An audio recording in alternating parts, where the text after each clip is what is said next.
नमस्कार दोस्तों, कैसे हैं आप सभी? आशा करती हूँ सकुशल होंगे और अपने स्वास्थ्य का ज़रूर से ध्यान रख रहे होंगे।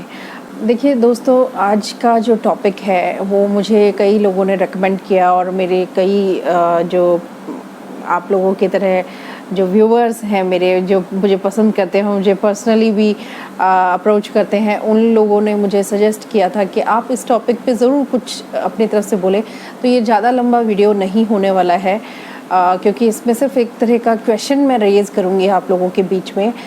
मैं कोई आंसर नहीं दे सकती इस चीज़ का, क्योंकि ये एक सभी के दिमाग में चलने वाली शायद ये बात है। और क्योंकि अभी कोरोना काल चल रहा है और सभी लोग इंटरनेट पे ज़्यादा व्यस्त हैं, तो इंटरनेट से हम लोग जाते हैं वेब सीरीज़ की तरफ, क्योंकि आप बाहर नहीं निकल पा रहे हैं। आप एंटरटेन करेंगे तो कैसे करेंगे? ना मूवी देखने जा पा रहे हैं, ना कहीं और जा पा रहे हैं, ना अपने गेमिंग जो है, आउटडोर गेमिंग अगर आप करते थे तो वो सब चीज़ें भी अभी पॉसिबल नहीं हो पा रही हैं।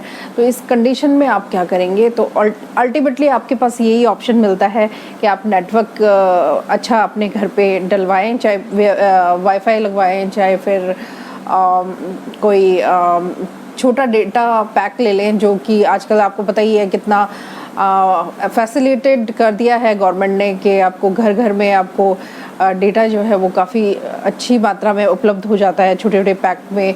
तो अल्टीमेटली होता क्या है कि सब लोग अभी जो रूटीन के काम करते थे या जितना फ्रिक्वेंट वो बाकी चीज़ों को जो टाइम देते थे, वो टाइम उनका सबका इंटरनेट में जा रहा है। ठीक है, अब इंटरनेट में जा रहा है तो आती है बात एंटरटेनमेंट की और मूवीज़ की। स्पेशली मूवीज़ के कंसर्न की बात किया जाए तो पहले सीरियल्स जो होते थे, एक सस्पेंस के साथ सीरियल को ऐसी जगह छोड़ दिया जाता था कि हमारी इच्छा होती थी कि नेक्स्ट डे क्या होगा, और फिर नेक्स्ट डे एक हफ्ते का हम इंतज़ार करके कि एक हफ्ते बाद ये क्या होने वाला है इसमें। तो वो सस्पेंस एक हफ्ते बाद जा कर के खुलता था। लेकिन वेब सीरीज़ जो है, वेब सीरीज़ आपको एक ऐसा प्लेटफॉर्म प्रदान कर रही है जिसमें मूवी है, उसकी लेंथ फिक्स नहीं है सबसे बड़ी, और उसको पार्टीशन कर दिया है कई छोटे छोटे एपिसोड्स में, उसको बांट दिया जाता है 15-20 में, और उसके भी फिर पार्टीशन होते हैं आगे, पार्ट 1 पार्ट 2 आगे। जैसे आपने देखा होगा फैमिली मैन काफ़ी अच्छी थी, ऐसा नहीं कहूँगी कि बुरी थी। और लेकिन मेन कंटेंट हमारे इस टॉपिक से रिलेटेड क्या है कि जो ये एक सिनेरियो क्रिएट कर दिया जा रहा है हमारे इर्द गिर्द। एक तरफ तो हम अपने भारतीय संस्कृति की बात करते हैं, बच्चों को संस्कार देने की बात करते हैं, और रिसेंटली अभी हाथरस केस में किसी महानुभाव ने कहा कि अपनी बेटियों को संस्कार दिया जाए। तो सर, मैं भी ये कहना चाहूँगी कि बेटा बेटी कोई भी हो, संस्कारित होना चाहिए। मैं बिल्कुल एग्री करती हूँ इस बात का। लेकिन हम अगर इसी तरह की जो एक ये जो चलन हो गया है हमारा वेब सीरीज़ का, जिसमें गाली गलौज खुले आम होता है, बाकी चीज़ें इसमें खुले आम हो रही हैं, तो क्या हमारा संस्कारी जो एक एनवायरनमेंट जो है वो ख़राब नहीं हो रहा है, स्पॉइल नहीं हो रहा है? तो बात आती है सेंसर बोर्ड की। तो हमारा क्वेश्चन जो है वो आज की इस वीडियो के अंदर यही है कि क्या सेंसर बोर्ड होना चाहिए वेब सीरीज़ में?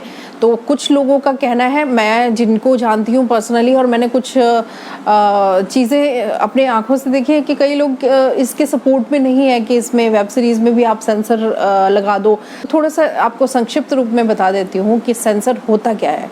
सेंसर बोर्ड का काम सिर्फ इतना है कि भी मूवी है, हमारी जनता को भ्रामक तो नहीं बना रहे हैं, किसी स्पेशल कैटेगरी या रिलीजन से रिलेटेड आप कोई लड़ाई दंगे होने की अनुभूति तो नहीं करा रहे हैं, या आप उनको प्रमोट कर रहे हैं इस तरह की चीज़ें करने के लिए जो उसमें दिखाई जा रही है।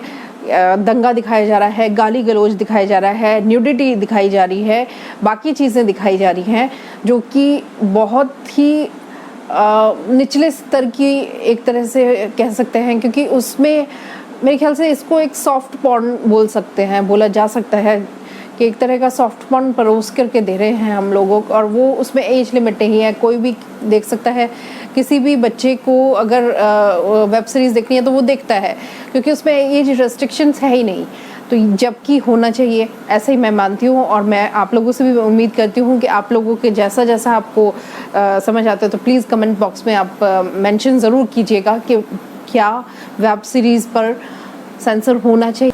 अब मैं आपको बता दूं कि सेंसर बोर्ड काम कैसे करता है। सेंसर बोर्ड के अंदर 3 चीज़ें थी। देखो, सिनेमेटोग्राफी एक्ट एक 1952 में गठित किया गया था। उस एक्ट के तहत ही सेंसर बोर्ड है।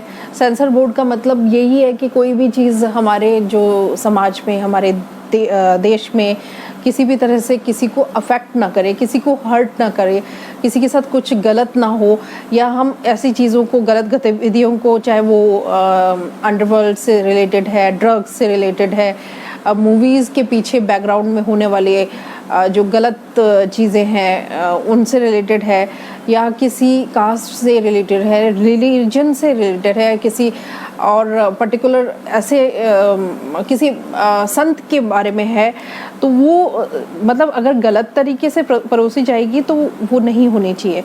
उसके लिए सेंसर बोर्ड का गठन किया गया था, लेकिन कुछ लिमिटेशन सेंसर बोर्ड के तहत आती है और काफ़ी हद तक नहीं होती है। जैसे आपने भी देखा होगा कि कई ऐसी मूवीज़ हैं जिनको सेंसर बोर्ड का सर्टिफिकेशन मिल जाता है, लेकिन उसमें कई ऐसी चीज़ें होती हैं जो शायद नहीं दिखानी चाहिए, तो वो एक विशेष कैटेगरी के अंदर आती है।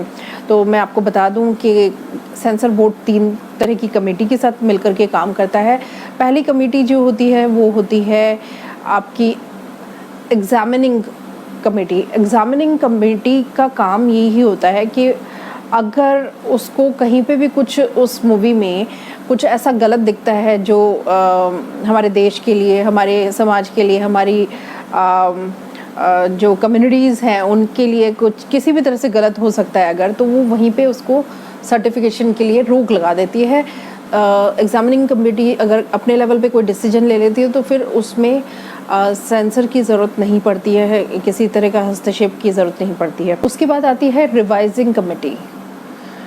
रिवाइजिंग जो कमेटी होती है वो उस केस में होती है कि अगर एग्ज़ामिनिंग कमेटी ने कहा कि ये जो कंटेंट है, ये मूवी जो है वो लोगों को नहीं दिखानी चाहिए, या उसका पर्टिकुलर कुछ पार्ट ऐसा है जो नहीं दिखाना चाहिए, या उससे गलत चीज़ें हमारे देश में हो सकती है, यानी वो देखती है कि क्या वाकई एग्ज़ामिनिंग कमेटी ने सही से उसको जज किया है, और अगर रिव्यू कमेटी भी उस पर हाँ कर देती है तो फिर उस पर रोक लग जाती है। और रिव्यू कमेटी के साथ सेंसर बोर्ड का हस्तक्षेप रहता है।